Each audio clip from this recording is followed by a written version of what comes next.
हाँ जी देखो बेटा लास्ट डे तुहानूं मैं वीडियो भेजी सी सिंपल हारमोनिक मोशन दी। सिंपल हारमोनिक मोशन दे विच एक्सलरेशन जो है वो किंदे प्रपोर्शनल हुंदी है डिस्टेंस दे। So F is either equal to mu x और equals to minus mu x.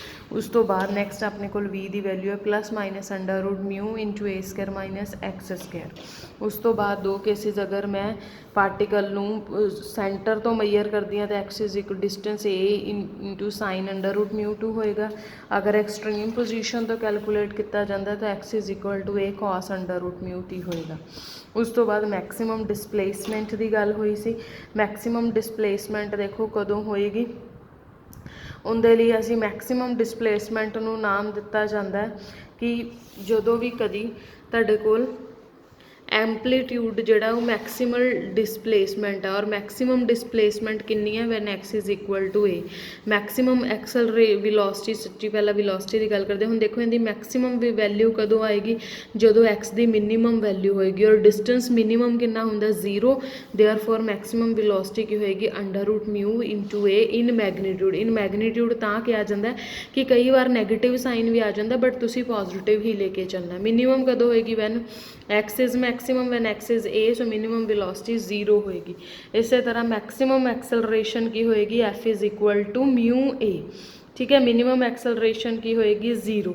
उस तो बाद हुण नवीं जो टर्म आपां करनी है that is periodic motion. Periodic motion की है कि आफ्टर अ सर्टेन टाइम और आफ्टर अ सर्टेन स्टैप्स जोड़ा मोशन है और रिपीट होना शुरू हो जाता है। जिवें तुसीं वो पेंडुलम देखा होएगा कि एक फिक्सड डायरैक्शन तो बाद वो अगे जाके फिर वो वापस उत्थे ही आंदा है, ये नहीं कि अगे अगे जाई जा रहा। मतलब एक लिमिटेड स्पेस दित्ती हुंदी है जिंदे च उन्हें सेम मोशन दे नाल सेम स्पीड दे नाल अगे तो पिछे पिछे तो अगे जाना। ठीक है, so particle is said to have periodic motion if it occupies the same position and moves in the same direction after a certain fixed minimum interval of time।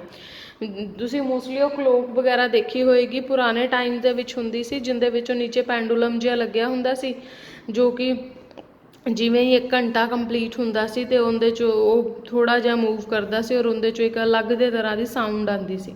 So this fixed interval of time is called time period of motion. Time period of motion हमेशा की होएगा, याद रखना है 2 pi upon under root mu. ठीक है, the motion of a particle executing simple harmonic motion भी लिख देंगे, इनू SHM भी लिख देंगे। Is periodic with period 2 pi by under root mu. ये क्यों आया देखो इनका प्रूफ। देखो आप डिसप्लेसमेंट दो तरह की लिखती सी, either you will take x is equal to a sine under root mu t और you can take x is equal to a cos under root mu t. उस तो बाद मैं इनकी वी फाइंड आउट की, मैं टी नू change करता t plus 2 pi by under root mu दे नाल, उहदे नाल वैल्यू च कोई चेंज नहीं होया। सो वो की है अपने कोल पीरियड। देखो अगर असी एक पीरियड की गल करिए तो पीरियड की है, period is the least positive integer after which value of the function repeats. जिवें सपोज करो साइन 2 पाई प्लस थीटा की हुंदा sine theta, therefore sine theta का पीरियड की है 2 पाई, क्योंकि 2 पाई तो बाद जाके वापस वैल्यू सेम आती है। कॉस का period 2 pi plus theta is equal to cos theta. So cos का पीरियड की है 2 पाई। इस तरह इधर पीरियड की है 2 pi by under root mu, क्योंकि जो टी नू चेंज किया जाता t plus 2 pi by under root mu नाल वैल्यू च कोई फर्क नहीं पैंदा। Therefore this is the period of time period of simple harmonic motion. ठीक है, उस तो बाद आती है ऑसीलेशन या वाइब्रेशन। ऑसीलेशन की है, जिमें सपोज करो आ मेरे को एक पेंडुलम दिता होया, आ पेंडुलम है, आ मेरे को एक क्लोक दी हुई है। सपोज करो आ मैं एक क्लोक, आ क्लॉक के उपर टाइमिंग सी 1 2 3 4 so on up to a pendulum है। ये इनकी फिक्सड पोजीशन है, इन्हें इत्थे तक जाना और इत्थे तक। सो कई बार ये पहला इधर नू जाएगा, इत्थे तक पहुँच के फिर ये वापस नू आएगा, फिर इधर नू जाएगा, फिर इत्थे तक पहुँच के फिर ये वापस नू आएगा। सो एक जिहड़ा राउंड लांदा ना उन्होंने बोलते हैं oscillation. 1 round trip of the particle having periodic motion after completing 1 oscillation the particle has the same displacement and the velocity is at the beginning। इस तो बाद वो कहते उनकी velocity सेम velocity तो फिर वो दोबारा शुरू करता है इनके तो बाद। फ्रीक्वेंसी की है नंबर ऑफ कंप्लीट ऑसिलेशंस, किन्ने कंप्लीट राउंड बना लगांदा, that is the frequency and frequency is denoted by 1/T. So frequency of a particle executing simple harmonic motion is √μ/2π. ਹੁਣ ਅਸੀਂ ਇਹਦੇ ਨਾਲ ਦਾ ਇੱਕ ਸਮ ਕਰਨ ਲੱਗੇ ਹਾਂ, ਪਹਿਲਾਂ ਇੱਕ ਅੱਧੀ ਐਗਜ਼ਾਮਪਲ ਕਰਦੇ ਹਾਂ ਫਿਰ ਸਮ ਦੇਖਦੇ ਹਾਂ। एग्जाम्पल देखो, a point moving with simple harmonic motion has period of oscillation of pi seconds. So इनू टाइम पीरियड दिता है पाई सेकेंड्स का, और तुहानू पता है कि टाइम पीरियड की वैल्यू की होंगी है 2π/√μ which is equal to given है pi, therefore we will get √μ is equal to 2। Okay, that's right. And next, it's greatest acceleration is 5 metre per second square. Greatest acceleration असी पहला ही गल की सी, greatest acceleration की है μ_a, therefore μ_a given is 5। Find the amplitude, amplitude की होंदा a, so find out the a, so we have a। Answer आ गया, इत्थे तक खत्म हो गया। नेक्स्ट है find the velocity when the particle is at a distance of 1 meter from the center of oscillation। तो वेलोसिटी का तुहानू फॉर्मूला पता है, v² is equal to μ into a² minus x²। So from that you will find out the value of the velocity. So the thing that you need to do is to just remember the formula, put the values in the formula and you will get the answer. A particle moving with simple harmonic motion of period 30 seconds, that means time period is 30 seconds, travels 15 centimeter from the position of the rest। जो भी position of rest की गल आएगी ना, इन्ना मतलब अगर आह motion ओ तो ये हो रहा ना, इन्ना मतलब उन्हें एक्सट्रीम पोजिशन तो चुकया, ठीक है, in 5 seconds। Then find the amplitude will maximum velocity and velocity at the end of 5 seconds।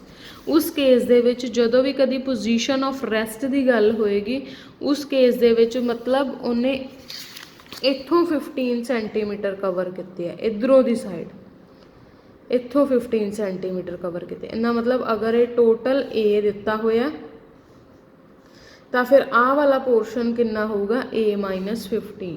असी सेंटर तो ही कैलकुलेट करनी है, उन्हें बैक तो दी है, फिर वैल्यू ए वाली लिखूँगी। तुसी ये भी कर सकते सी कि तुसी direct x is equal to a sin √μ ले लो, ठीक। अगर डायरैक्ट ए वाली लैनी है, ए वाली ले लो, तो भी कोई दिक्कत नहीं। ए आ जूगी 15 इज इक्वल टू ए आ जाऊगा साइन √μ कितना सी π/15 इंटू टाइम कितना आ जाऊगा 5 seconds। सो ये आ गया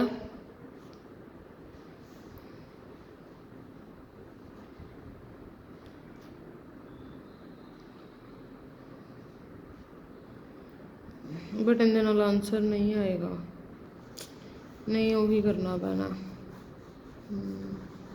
sorry. So a is equal to 30, amplitude आ गया, मैक्सिमम वेलोसिटी आ जाएगी।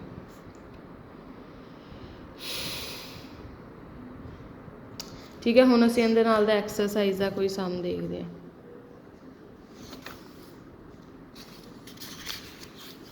देखो first, amplitude of a particle executing simple harmonic motion is 0.2। Amplitude की होंदा ए, दैट मीनस मैनू ए गिवन है 0.2। Okay, and time period is 2.5। Time period की है 2π/√μ, ओ की है 0.5। Calculate maximum acceleration and maximum velocity. मैनू म्यू चाहिए, सो एक मैं सॉल्व करके रखा सी।